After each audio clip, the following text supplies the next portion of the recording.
우리 서로 한번 인사 나눌까요? 아멘. 주 예수에 오시옵소서. 아멘. 주 예수에 오시옵소서를 또 이렇게도 얘기하죠. 마라나타. 마라나타 한번 인사할까요? 마라나타. 우리가 찬양 많이 부르는데 마라나타라는 말이 이제 요한계시록 22장 20절에 있는 말씀대로 아멘. 주 예수에 오시옵소서 이런 말씀이죠. 예수님께서 내가 곧 가겠다 이렇게 말씀하죠. 사도 요한이 아멘, 주님 빨리 오십시오. 그런 믿음의 고백이죠. 오늘 이 밤에 주님께서 여러분들에게 내가 곧 가겠다 그러면 아멘, 주 예수 오시옵소서 하는 그런 고백이 있으시기를 주님의 이름으로 축복합니다. 주님 오시긴 오시는데 조금만 있다가 그럴 수도 있죠. 아직 준비가 안 됐습니다. 그러나 우리가 항상 준비해서 언제라도 주님 오시면 아멘 주 예수 오시옵소서 하는 그런 고백이 여러분들에게 있어지실 수 있길 바랍니다. 콩 심은 데는 뭐가 나오죠? 콩 심은 데 콩이 나와요? 그럼 팥 심은 데는 팥. 그렇군요. 콩 심은 데는 콩 나오고 팥 심은 데는 팥 나오는 거는 그건 법칙입니다. 틀림없이 법칙입니다. 심는 대로 거두는 것이 세상의 법칙이죠. 심은 대로 거두죠. 어떤 결과대에는 항상 원인이 있습니다. 그런 원인이 있기 때문에 결과가 주어지게 되는데 그게 법칙이죠. 과학의 법칙이기도 하고 콩 심으면 콩 나오고 팥 심으면 팥 나오는 것은 농사의 법칙이기도 하고 영적인 법칙도 마찬가지입니다. 우리가 뭘 심느냐에 따라서 그런 결과를 맺게 돼요. 어떤 때 우리가 그런 생각을 가질 때가 있습니다. 내가 많이 심었는데 열매가 없어. 그러나 틀림없이 심으면 그만큼 열매가 나오기 마련이에요. 당장 우리가 보이지 않는다 할지라도 열매가 나옵니다. 우리가 영적인 걸 많이 심으면 하나님의 때에 하나님께서 풍성케 하시는 영적인 열매를 거둘 수 있다는 거죠. 법칙이라고 하는 것은 변함이 없는 겁니다. 법칙은 변함이 없는 거죠. 물이 높은 데서 낮은 곳으로 흘러가는 것, 법칙이죠. 만약에 이 법칙이 자꾸 변한다, 그럼 법칙일 수 없습니다. 이때 바뀌고 저때 바뀌고 그러면 그건 법칙이라고 말할 수 없죠. 진리라고 하는 것은 네 가지의 단계가 있습니다. 첫 번째는 의견이라는 거예요. 내 의견에는, 내 생각에는, 내 판단에는 그런데 그 의견이라고 하는 것은 사람에 따라 달라질 수 있어요. 또 어떤 상황이냐에 따라서 다를 수도 있습니다. 이 의견이에요. 그런데 의견이 더 조금 강화가 되면, 의견이 조금 더 정확해지게 되면 가정입니다. 가정. 그럴 거야 라고 하는 가정의 단계를 거치게 됩니다. 그 다음에 가정의 단계가 조금 더 강화가 된다 그러면 학설이죠. 학설.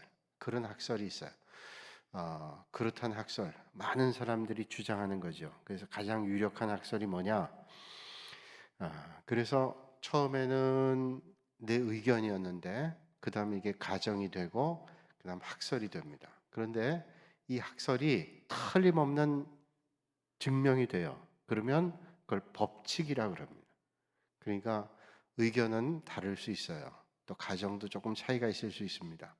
근데 학설은 상당히 많은 공감을 가지게 되죠. 근데 법칙은 틀림없이 그렇다는 거예요. 콩 심으면 콩 나오고 팥 심으면 팥 나온다 라고 하는 거, 심은 대로 거둔다라는 게 바로 법칙입니다. 성경에도 말씀하죠. 우리가 심은 대로 거둔다 그렇게 말씀합니다. 많이 심으면 많이 거두고요, 적게 심으면 적게 거둡니다. 예외가 있을 때 있잖아요. 많이 심었는데 적게 나왔다. 많이 심으면 많이 나오게 마련이에요. 적게 심고 많이 거둘 수가 없습니다. 많이 심으면 많이 나오게 마련이죠. 우리가 선을 심으면 선이 나오고요, 악을 심으면 악한 게 나옵니다. 이 법칙은 우리 인생에도 그대로 적용이 되죠. 여러분들이 뭘 심느냐에 따라서 결과를 맺게 돼요. 오늘 여러분 삶의 자리에 선한 것들, 하나님을 기쁘시게 하는 것들, 그런 거 심으셔서 멀지 않은 날 그런 은혜를 남기실 수 있기를 주님의 이름으로 축복합니다. 예전에 김동호 목사님 설교를 인터넷에 들은 적이 있는데 김동호 목사님 뭐 많은 분들이 아시니까 뭐 따로 설명 안 할게요. 그 김동호 목사님이 저기 이문동에 있는 동안교회 부임해서 목회할 때인데 먼저 그 교회 떠나고 높은 뜻 교회하고 이제 은퇴하셨는데 그 동안교회 하실 때 그 목사님이 자주 하시는 말씀이 있어요. 저는 지금 제가 뿌린 열매를 거두는 거 아닙니다. 그렇게 얘기해요. 자기가 지금 거두는 거는 김동호 목사님 지금 거두고 있는 열매는 원로 목사님께서 뿌린 것들을 지금 거두고 있습니다. 가만 들으니까 맞아요. 지금 내가 목회하는 현장은 지금 누군가 뿌려놓은 것을 열매를 지금 따고 있다는 거예요. 이제 내가 뿌려놓은 열매는 세월이 좀 가면 그 다음 사람들이 열매를 얻게 될 거죠. 그러니까 농부가 씨를 뿌리면 열매를 거두잖아요. 짧은 시간에는 자기도 맛볼 수 있지만 시간이 오래 걸리는 거는 좀 세월이 가서 열매를 거둘 때가 있어요. 하나님 은혜 주시면 뿌린 것을 열매를 맛볼 수도 있겠죠. 그러나 누군가 뿌려 놓으면 열매를 맺게 돼요. 그러니까 우리가 선한 것들, 하나님 기뻐하시는 것들을 우리의 삶의 자리에 많이 뿌려 놓으면 아름다운 열매를 맺게 돼요. 우리가 이 세상에서 그 열매를 맛보지 못한다 할지라도 하나님 나라에 가면 하나님이 주신 상급이 있어요. 그러니까 우리는 하나님 기뻐하시는 것들을 어디에서나 많이 뿌리는 게 중요하죠. 아유, 내가 뿌려도 열매를 못 볼 텐데, 그거는 짧은 생각입니다. 법칙이에요. 법칙은 심은 대로 거둔다는 겁니다. 근데 내가 거둘 때도 있지만 오고 오는 세대가 거둘 때 있어요. 여러분들이 아름다운 걸 잘 뿌려놓으면 여러분들이 열매를 거둘 수도 있지만 여러분들이 열매를 거두지 못한다면 하나님 나라에서 상으로 받을 것이고, 그렇지 못하면, 그렇지 않는다 할지라도 이제 오고 오는 세대가, 우리 후배들이, 지금 자라는 아이들이 그 열매를 맛보는 거죠. 그러니까 우리가 좋은 것들을 많이 뿌려놓으면 그런 것들이 열매 맺는 거예요. 그러니까 우리가 주님 몸된 교회 섬길 때에도 아름다운 것들을 많이 뿌려놓으면 그런 열매를 맺게 되는 거죠. 제가 가평에서 단독 목회할 때 예배당 가서 이제 제가 혼자 다 하는 목회니까 뭐 관리 집사 일도 하고 사찰 일도 하고 목회자 일도 하고 교회학교 교사 일도 하고 다 했단 말이죠. 근데 토요일부터 해서 교회학교 모임이 있습니다. 근데 주일날 오후였는지 토요일 오후였는지 잘 기억이 안 나는데 유치부 아이들 할 때예요. 근데 아이들이 교회 오는데 아이들이 다 와서 예배당에 와서, 예배당이 이렇게 의자가 있는 예배당이 아니고 마루바닥입니다. 마루바닥에 이제 방석을 놓고 왔는데 추운 겨울 같은 데는 방석이 없이는 못 앉아요. 또 가평은 여기보다 추운 데이기 때문에 방석 없이는 정말 앉기 힘듭니다. 그런데 유치부 아이들이 오더니 바닥에 앉는데요, 다 바닥에 무릎 꿇고 앉더라고요.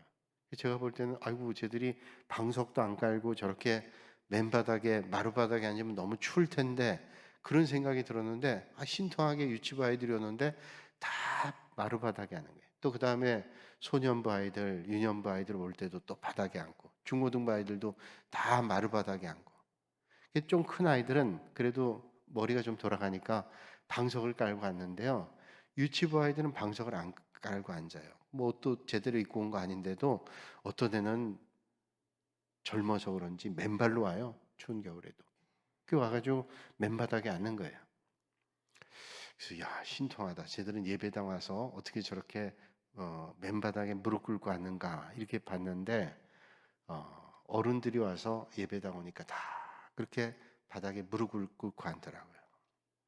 그래서 제가 보면서 그래서 이게 누군가 이런 씨를 뿌렸구나. 선배들이 이런 씨를 뿌려놓으니까 예배당 오면 다 무릎 꿇고 하나님 앞에 먼저 기도하고 예배 드리는 거구나. 뭐 말했는지는 모르겠어요. 그런데 아마도 선배들 보고 어른들 보고 다 배웠겠지 않아요? 그러니까 오늘 우리가 믿음의 길을 어떻게 걷느냐에 따라서 오고 오는 세대가 다 배우는 거예요. 어떤 말을 배우는 게 아니라 우리 행동을 배우는 거죠. 어떤 행동을 하느냐라고 하는 게 배워지는 겁니다. 그래서 우리가 어떤 삶을 살아가는가 참 중요하죠. 우리가 믿음 생활 잘하고 주일을 예배드리고 예배드리는 일들 힘쓰면 아이들이 안 보는 것 같아도 다 봅니다. 주일날은 예배 가야 되는구나. 하나님 앞에 예배 드려야 되는구나. 그런데 그러지 않은 모습을 보이면서 너희들은 신앙생활 잘해라. 그러면 절대로 되지가 않는 거예요. 그래서 우리가 그렇게 산다는 게 쉽지가 않지만 그렇게 사는 게 결국은 우리에게 복으로 오죠. 심은 대로 거두기 때문에. 그래서 여러분, 오늘 우리가 이 세상에서 씨를 뿌릴 때 좋은 걸 뿌려야 돼요. 안 보는 것 같아도 다 보는 겁니다. 엄마 아빠가 어떻게 사는지, 믿음의 선배들이 어떻게 믿음 생활하는지, 그게 열매를 다 거두게 되는 거예요. 내가 거두지 않으면 오고 오는 세대가 거두는 겁니다. 그러니까 좋은 걸 잘 거둬야 되죠. 그게 오랜 세월이 되면 전통이 되죠. 전통. 그래서 좋은 전통도 있고 안 좋은 전통도 있습니다. 그러면 안 좋은 전통들은 좋은 전통으로 자꾸 바꿔나가는 거예요. 저도 목회를 하면서 씨를 뿌린다고 생각합니다. 씨를 뿌려요. 씨를 뿌리면 하나님 은혜 주시면 언젠가 제가 열매를 맛볼 수도 있겠지만 열매 못 맛보게 된다면 아쉽긴 하지만 하나님 나라에 가면 그 씨 뿌린 열매에 대한 상을 받을 거고요. 그렇지 않는다면 또 오고 오는 세대가 열매를 맺게 된다면 그 하나님 주시는 큰 은혜죠. 우리는 참 감사할 거예요. 자, 이게 법칙입니다. 처음엔 의견, 그다음 가정, 그리고 그다음에는 학설이 되고 법칙. 이게 틀림없는 거예요. 법칙. 심은 대로 콩 심으면 콩 나고 팥 심으면 팥 나오는 거죠. 하나님 뜻을 순종하고 살아가는 사람들, 또 그 반대로 하나님의 뜻을 무시하고 자기 마음대로 산 사람들, 결과가 다르겠죠. 그게 법칙이에요. 하나님의 뜻대로 사는 사람들의 결과와 하나님의 뜻을 거스르고 산 사람의 결과는 틀림없이 달라요. 우리가 볼 때는 그렇지 않던데 짧은 생각으로는 그럴 수 있어요. 그러나 하나님께서 세상을 운행하신다면 그건 틀림이 없죠. 틀림없어요. 심은 대로 거두기 마련이라는 거죠. 어떤 무신론자가 이런 말 한 적이 있어요. 하나님이 만약 전능하시고 공의로운 분이시라면 이 세상의 모든 악을 제거하고 악이 없는 세상을 만드셨을 거다. 그런데 아직 이 세상에 악이 판치고 있는 걸 보니 전능하시고 공의로운 하나님은 없다.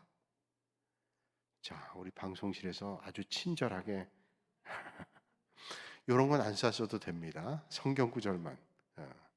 그러니까 이 세상에 악이 만연한 걸 보니까 하나님이 없다는 거예요.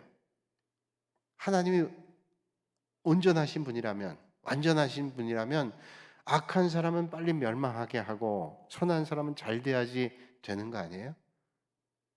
하박국에 그런 질문했어요. 하박국 선지자가 도대체 왜 악한 사람이 잘 되는 것 같고 선한 사람이 안 되는 것 같은지 우리가 짧은 그런 소견으로 볼 땐 그런 생각이 들 때 있어요. 그럼 도대체 우리가 올바로 살아야 될 이유가 어디 있냐? 악한 사람이 복을 하고 잘 되는 것 같고 선한 사람은 맨날 손해 보는 것 같고 양보하고 손해 보는 것 같은데 그렇다면 도대체 하나님의 공의가 있는 건지 하나님의 역사하심이 있는지라는 생각을 갖게 된다는 거죠. 그런데 여러분 곰곰이 생각해 보세요. 악한 자가 오늘도 살아있다라고 하는 것은 하나님께서 아직도 기회를 주시는 거예요. 어떤 기회요? 회개할 수 있는 기회를 주시는 거예요. 악한 자가 오늘도 잘 되는 것 같이 보인다. 그래서 그게 부러워서 그걸 닮아갈 필요는 없죠. 하나님께서 긍휼과 자비가 있으시기 때문에 아직도 기회를 주시는 거예요. 지금 어떤 단계인지 몰라요. 지금 장작이 불에 던져질 순간에 있는지 어떤 상황이 있는지 모르지만 하나님은 공의로우신 분이기 때문에 반드시 심판이 있는데 지금 하나님께서 기회를 주시는 거죠. 그래서 회개해서 새로운 삶을 살기 위해 하도록 그렇게 기회를 주시는 겁니다. 하나님께서 능력이 없어서 판단력이 없어서 모르시기 때문에 그럴 리가 없죠. 적어도 우리가 예수 믿은 신앙생활 한다면 하나님은 전능하신 분이고 전지하신 분이고 어디나 계시는 무소부재하신 분이고 하나님께서 그런 분이신데 몰라서 악한 사람은 잘 되고 선한 사람은 안 되겠어요? 그거는 주님 믿는 게 아니죠. 오늘도 틀림없이 하나님의 공의의 손길이 역사를 주관하고 있다면 그게 틀림없이 진행되고 있단 말이죠. 근데 그게 안 이루어지는 것 같이 보인다는 것은 하나님께서 그럼에도 긍휼과 자비를 베풀어 주시는 거예요. 또 곰곰이 생각하면 오늘 우리도 그런 은혜 가운데 살고 있는 거죠. 하나님께서 우리의 죄를 가지고 다 심판한다면 아마 한 사람도 이 자리에 남아 있을 수 없을 거예요. 하나님의 눈으로 심판하신다면 어떤 사람이 하나님의 기준에 맞춰 살아갈 수 있어요? 하나님께서 은혜 베풀어 주시고 긍휼 베풀어 주시고 또 기회 주시는 거예요. 그래서 우리는 믿음 생활이 날마다 은혜입니다. 하나님이 돌봐주심이 없이는 절대로 안 된다. 하나님께서 참아주시고 기다려주시고 우리가 돌아오기를 기다리시는 그런 분이죠. 하나님께서 너 이런 잘못 저런 잘못 있지? 그거 가지고 다 한다면 아마 부끄러워서 하나님 앞에 설 수 있는 사람이 아무도 없을 거예요. 성경은 말씀하죠. 죄의 싹은 사망이다. 죄의 싹이 사망이에요. 그러면 죄의 싹이 사망이라면 이 땅에 살고 있는 모든 사람이 죄를 범해서 우리가 온전히 설 수 없는데 다 죽을 수밖에 없는 거잖아요. 하나님께서 기다려 주시는 거죠. 그래서 우리 인생길 70년, 80년, 90년 인생길에 하나님께서 참아 주시는데요. 우리가 하나님 앞에 갈 때까지 회개하지 않는다면 우리가 개인의 종말, 내가 하나님 앞에 먼저 간다면 그 심판날에 우리가 입이 10개라도 하나님 앞에 할 말이 없을 거예요. 하나님께서 그런 기회를 주셨는데 만약에 주님께서 이 땅에 먼저 오시는 역사의 종말이 이루어진다면 그때가 언제일지 모르겠지만 우리가 하나님 앞에 할 말이 없을 겁니다. 그러니까 우리가 하나님의 은혜를 떠올리면서 기회가 있을 때 날마다 자기를 돌아보고 하나님 은혜 앞에 서는 거죠. 그래서 오늘도 우리에게 귀한 생명 주신 하나님의 은혜를 떠올리고 감사하면서 믿음의 길 잘 경주하실 수 있는 여러분들이 되시기를 주님의 이름으로 축복합니다. 자, 이제 요한계시록의 마지막에 왔습니다. 자, 사도 요한이 반모섬은 지금으로 얘기하면 터키의 서남쪽 끝에 있는 섬입니다. 서남쪽 에베소라고 하는 곳에서 한 70km 떨어졌어요. 그럼 배를 타고 가면 몇 시간 가야 되겠죠? 거기에 돌섬이 있는데 반모섬입니다. 로마의 황제에서 사도 요한이 유배가 됐습니다. 거기서 그 인생의 마지막을 보내면서 아무것도 의지할 수 없는 척박한 땅이에요. 거기서 하나님 앞에 기도하는 가운데 하나님께서 환상을 보여주시는 거예요. 그래서 이 땅의 교회를 보여주시고 천상의 교회를 보여주시고 마지막 때 어떤 일이 있을까를 쫙 말씀해 주시죠. 그리고 이제 마지막 때 주님이 오시는 모습들을 보여주시는 거예요. 그러면서 주님께서 이제 내가 곧 가겠다 그렇게 말씀하니까 마라나타 아멘 주 예수의 오시옵소서 이런 고백하는 거예요. 마지막 때가 됐다는 거죠. 요한계시록은 이 땅에 악이 범람해서 악에서 악으로 치달려는 타락한 모습을 보여주고 있습니다. 그 세상이 멸망하기 종말이 오기 전에 이 땅에 엄청난 형벌을 일으키셔서 악한 자들을 처벌하세요. 그렇게 하나님께서 악한 자들을 벌하시는데 그런데도요. 그럼 악한 자들 벌하시면 하나님께서 그런 일을 하시면 빨리 돌이켜야 되는데 악이 끝까지 다다르면요. 회개할 줄 몰라요. 누군가 벌을 받으면 빨리빨리 돌아와야 되는데 악이 만연해지면요. 무감각해집니다. 그래서 회개하지 않아요. 사람이 악해지면 끝을 몰라요. 여러분 성경을 보면 이스라엘 백성들이 애굽을 떠날 때 하나님께서 애굽에 심판하시잖아요. 그래서 10가지 재앙을 주죠. 마지막 10번째 재앙은 장자의 죽음이에요. 그래서 유대인들 문에 양피를 바르고 이런 집은 싹 넘어가지만 애굽의 집안의 초태생은 다 죽죠. 동물도 그렇고 사람도 그렇고. 그러니까 온 집안이 장례를 치르는 거예요. 얼마나 비참해요. 통곡 소리가 끊이지 않아요. 그래서 내보내겠다 그랬는데 이스라엘 백성들을 내보냈잖아요. 그런데 그걸로 끝났냐? 아니에요. 또 추격을 합니다. 그러니까 바로가 얼마나 악해요. 하나님께서 10가지의 재앙을 내리고 장자의 죽음까지 다 해서 이젠 모든 집들이 한 집 건너 하나가 아니에요. 거의 모든 집이 곡소리가 나는 겁니다. 그런데도 내보낸다 그러고 또 마음 바뀌어가지고 애굽 병사들이 추격하잖아요. 그게 결국 어떻게 됩니까? 이스라엘 백성들은 홍해 바다를 마른 땅처럼 건너지만 그 뒤를 쫓아왔던 애굽의 병사들은 다 수장이 돼요. 결국 죽음으로 끝나요. 그러니까 악이 치다르면 끝까지 달려가면 결국은 수장되기 전에는 해결이 안 되는 거예요. 그 전에 회개할 수 있다는 것은 은혜입니다. 그러니까 하나님께서 기회 주실 때 회개할 수 있는 것은 참 큰 은혜다 하는 거죠. 오늘 이 땅의 삶이 우리가 주변 보면 양심도 마비되고요, 악이 만연해서 악한 걸 자랑하는 사람도 있어요. 그리고 부끄러운 줄 모릅니다. 21년도인가요? 그 전자발찌를 하고 있던 사람, 성폭행범이죠. 전자발찌하고 전과 14범이었던 사람이 2명의 여성을 살해했어요. 목졸라 죽였습니다. 그리고 붙잡혔어요. 전자발찌를 어떻게 풀렀냐, 이렇게 해서 되겠냐, 뭐 사회적 여론이 많았잖아요. 그 사람이 이제 붙잡혀 갔는데, 보통 그런 죄를 진 사람은 고개 숙이거나 모자를 쓰거나 얼굴을 다 가리고 고개 푹 숙이고 하잖아요. 이 사람은 고개를 뻣뻣이 들고 가는 거예요. 기자가 물었습니다. 반성은 합니까? 심경이 어떻습니까? 그때 여러분 기억하실 거예요. 그 사람이 뭐라고 얘기했냐면, 다 죽였는데 더 죽이지 못해서 한이래. 기억나시죠? 아니, 그런 말을 할 줄은 몰랐어요. 내가 더 죽이지 못한 게 한이래. 더 죽이지 못한. 그는 보통 악한 게 아니죠. 더 죽이지 못한 게 한이다. 그렇게 무서운 세상을 우린 살아가고 있죠. 그러니까 세상 끝날 되면 악해지게 되는 겁니다.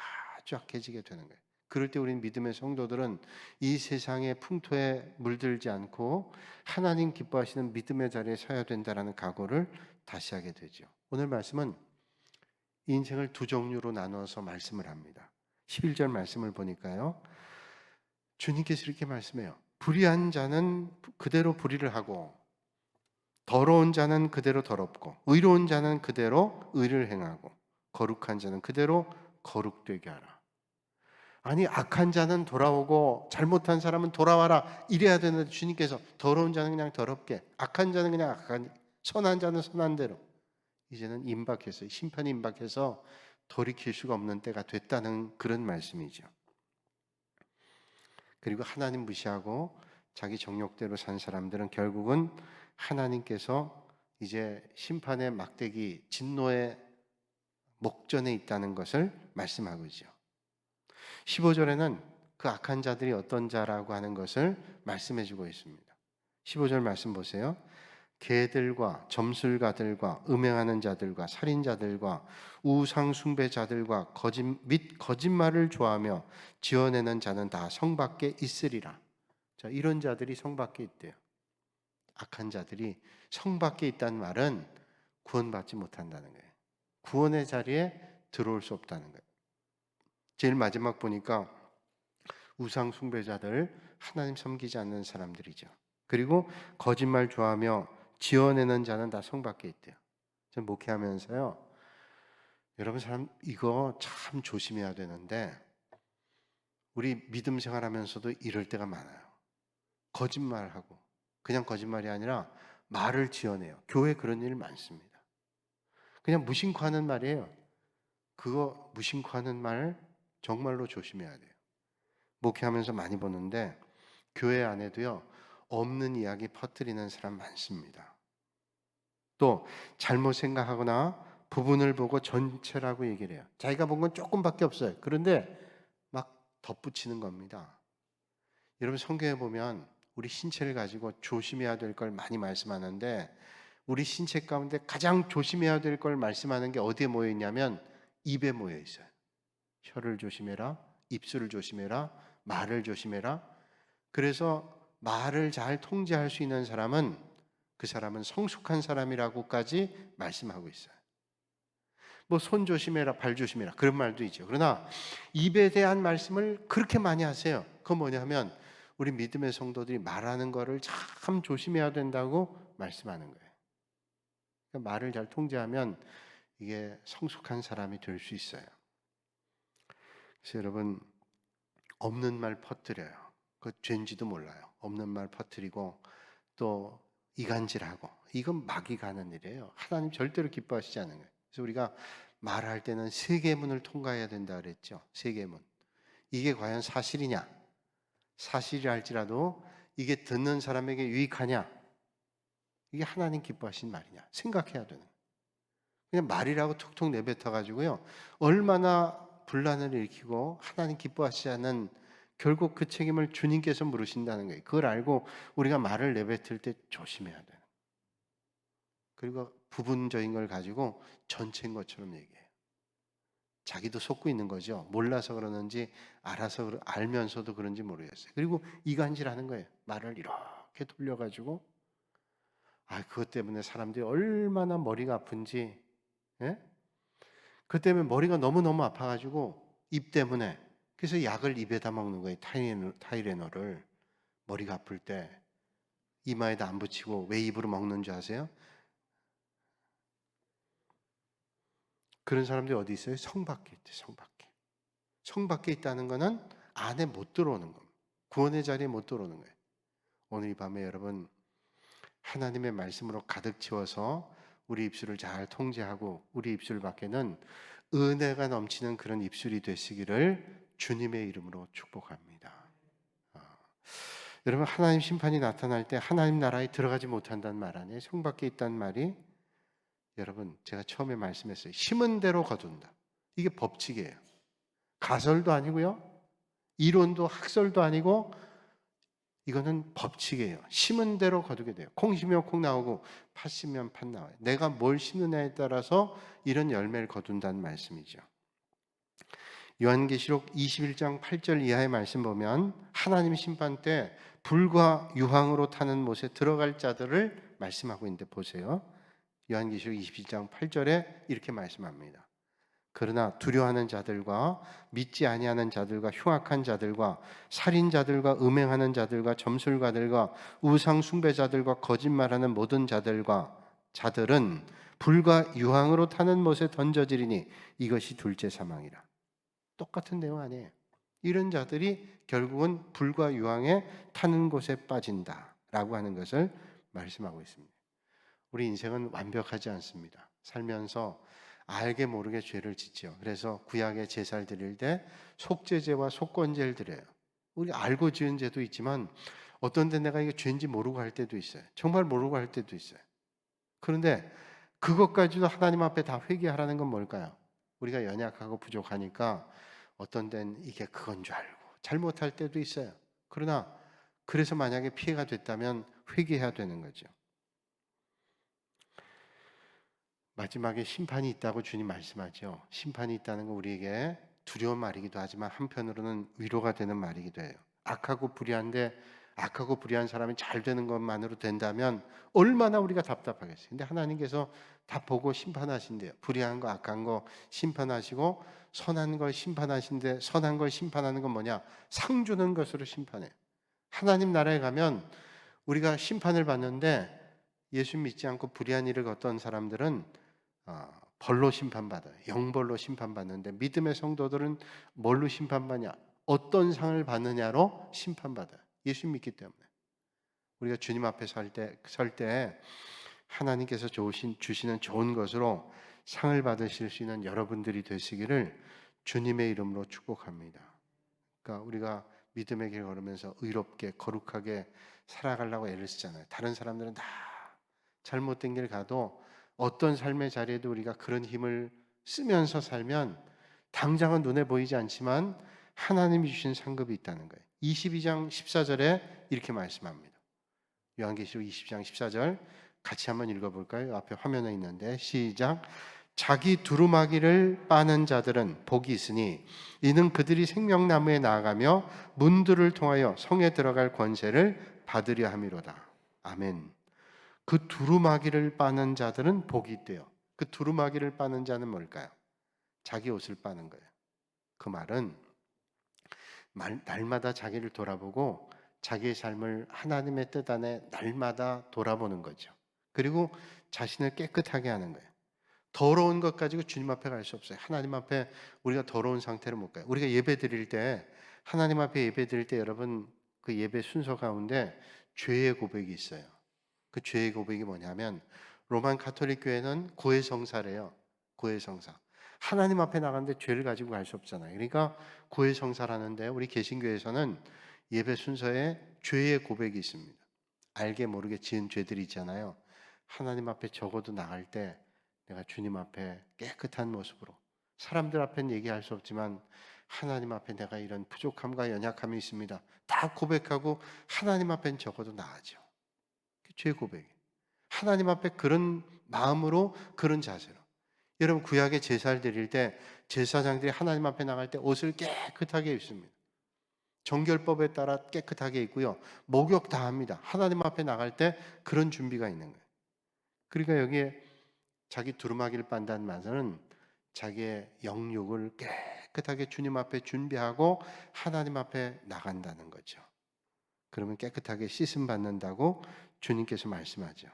오늘 12절의 말씀 보니까 보라, 내가 속히 오리니 내가 줄 상이 내게 있어 각 사람에게 그가 행한 대로 갚아주리라, 그렇게 말씀합니다. 여러분들이 주님 때문에 인내한 것, 또 하나님 기뻐하시는 삶을 산 것, 선을 행한 것, 사람들이 몰라줄 때도 있어요. 서운할 때도 있어요. 그러나 하나님은 다 아신다는 거예요. 그게 우리에게 큰 위로죠. 아니, 내가 선하게 살고 힘써 예배드리고 믿음의 길 걸었는데 아무도 몰라줘.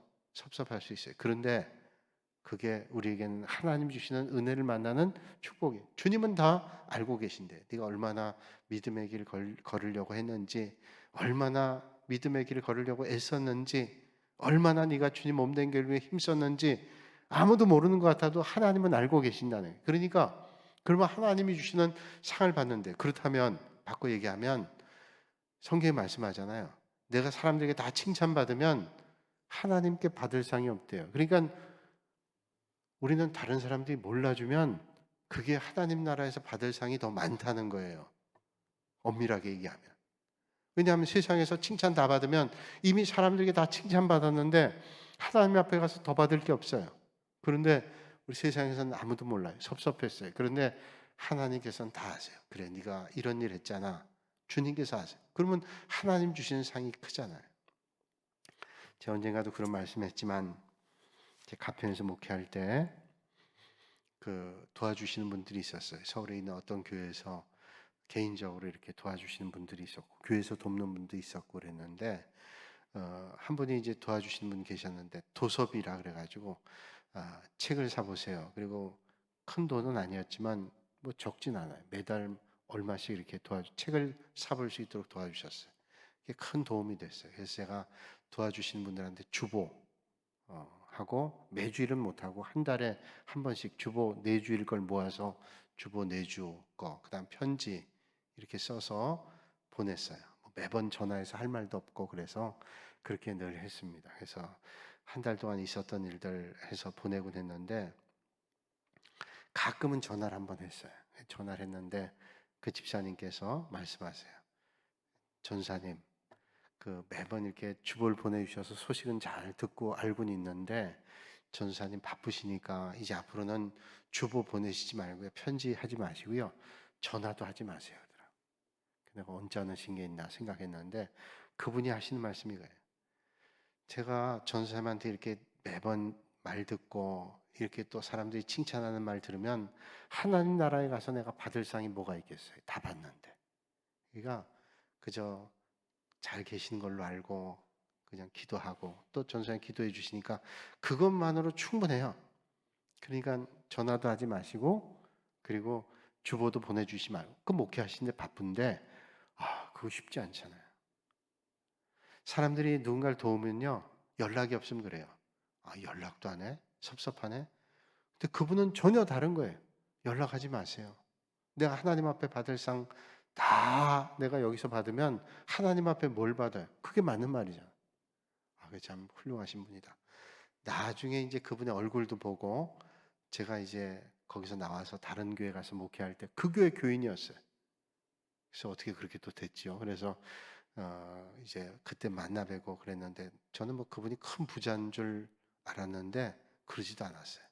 그분이 도운 것은 그저 반찬 4개 해 먹을 거 있으면 한 3개씩 해서 드시고 한 달 모아서 도섭이 보내주시고, 참 귀한 분이다.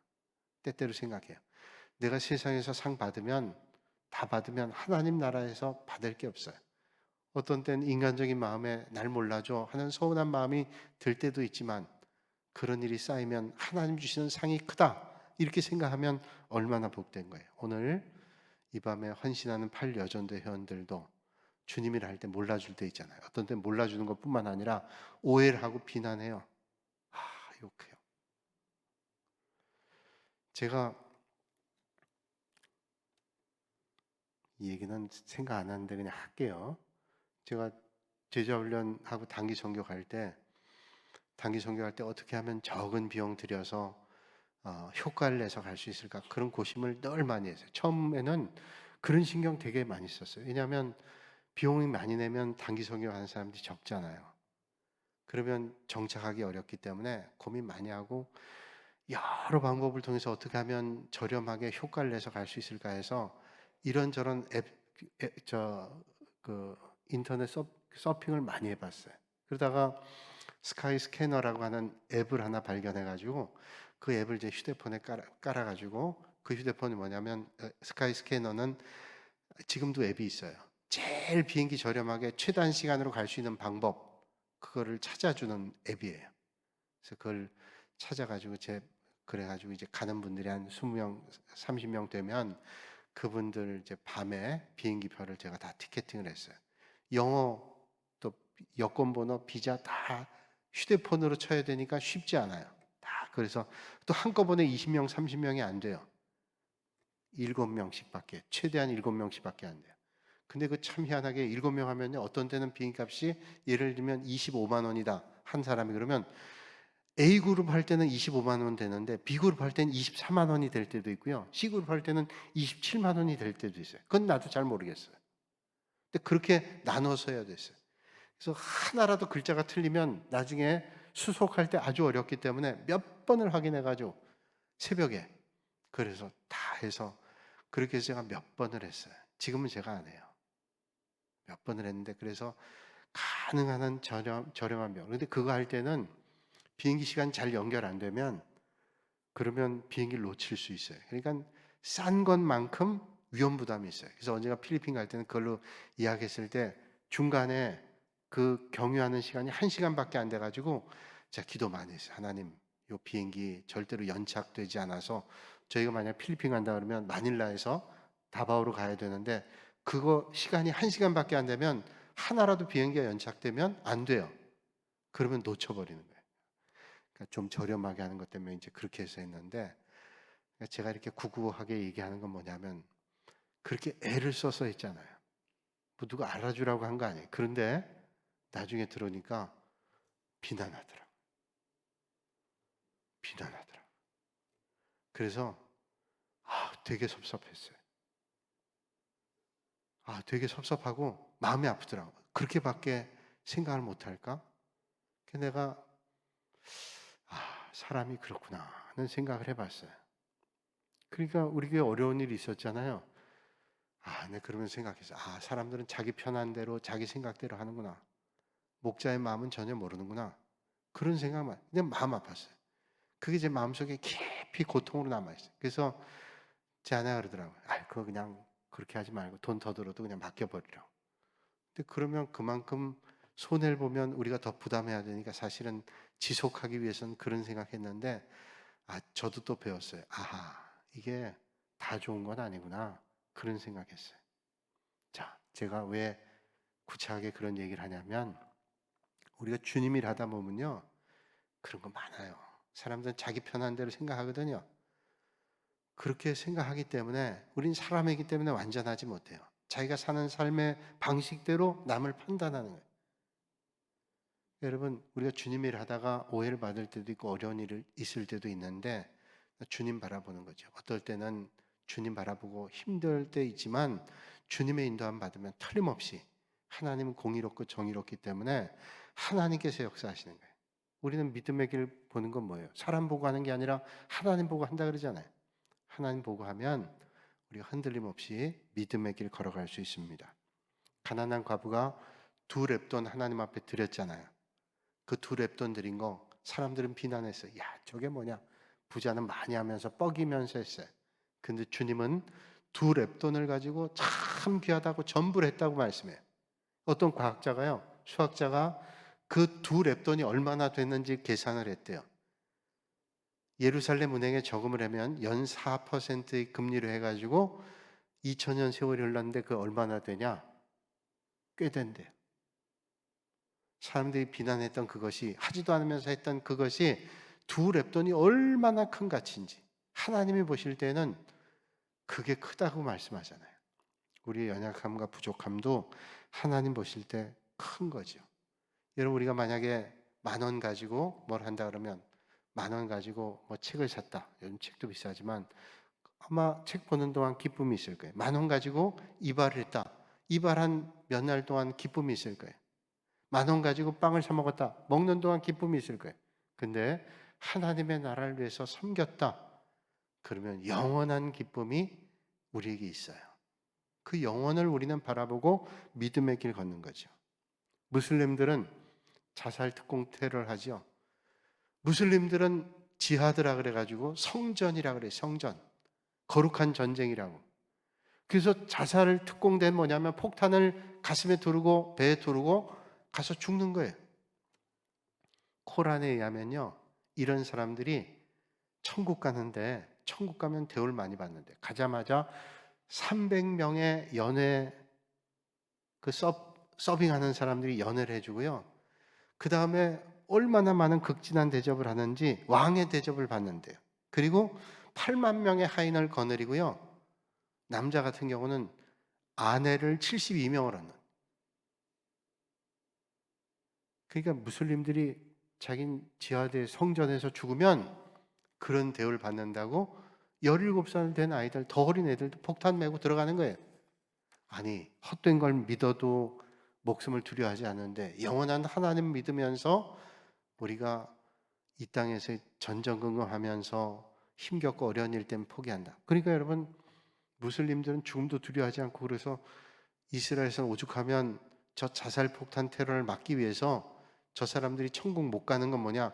돼지 기름을 묻히면 못 간대요.